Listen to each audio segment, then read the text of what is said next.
प्राचीन भारत के समय की बात है, जब गौतम बुद्ध अपने शिष्यों के साथ यात्रा कर रहे थे। एक दिन वे एक गांव पहुंचे जहां लोग उनकी शिक्षाओं को सुनने के लिए एकत्रित हुए थे। बुद्ध ने अपना उपदेश शुरू किया और सभी लोग ध्यानपूर्वक सुन रहे थे। उसी गांव में एक गरीब किसान रहता था, जिसका नाम रमेश था। रमेश की जिंदगी संघर्षों से भरी थी और वह अपनी परेशानियों के चलते बहुत ही दुखी रहता था। उस दिन रमेश भी गौतम बुद्ध का उपदेश सुनने के लिए आया था। उपदेश के बाद रमेश ने साहस जुटाया और गौतम बुद्ध के पास गया।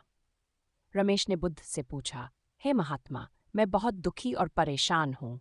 मेरी फसल अच्छी नहीं होती, घर में खाने की कमी है और जीवन में बहुत कष्ट हैं। कृपया मुझे बताएं कि मैं अपने दुखों से कैसे मुक्त हो सकता हूँ। गौतम बुद्ध ने उसकी बात ध्यान से सुनी और मुस्कुराते हुए बोले, रमेश, क्या तुम एक कटोरे में पानी ला सकते हो? रमेश ने तुरंत हाँ कहा और पास के झरने से एक कटोरे में पानी भरकर लाया। बुद्ध ने कटोरे का पानी रमेश के सामने रखते हुए कहा, इस पानी को देखो, इसमें क्या दिखाई दे रहा है? रमेश ने उत्तर दिया, महाराज, में मिट्टी और कुछ कचरा दिखाई दे रहा है। बुद्ध ने मुस्कुराते हुए कहा, अब इस पानी को कुछ देर के लिए स्थिर रहने दो। रमेश ने वैसा ही किया।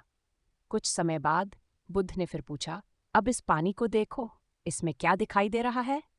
रमेश ने देखा कि पानी साफ हो गया था और कचरा नीचे बैठ गया था। बुद्ध ने कहा, रमेश, हमारे जीवन की परेशानियां और दुख भी इसी पानी की तरह हैं। जब हम अपने मन को स्थिर और शांत रखते हैं तो हमारे सभी दुख और परेशानियां धीरे धीरे शांत हो जाती हैं। हमें धैर्य और शांति के साथ अपने जीवन की समस्याओं का सामना करना चाहिए।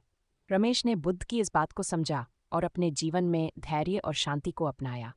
उसने अपने कार्यों को धैर्यपूर्वक और ध्यानपूर्वक करना शुरू किया और धीरे धीरे उसकी फसलें अच्छी होने लगीं और जीवन में सुख समृद्धि आने लगी।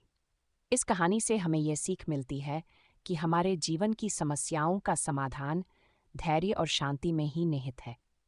अगर हम धैर्यपूर्वक और शांति के साथ अपने जीवन की समस्याओं का सामना करें तो हम अपने सभी दुखों से मुक्त हो सकते हैं।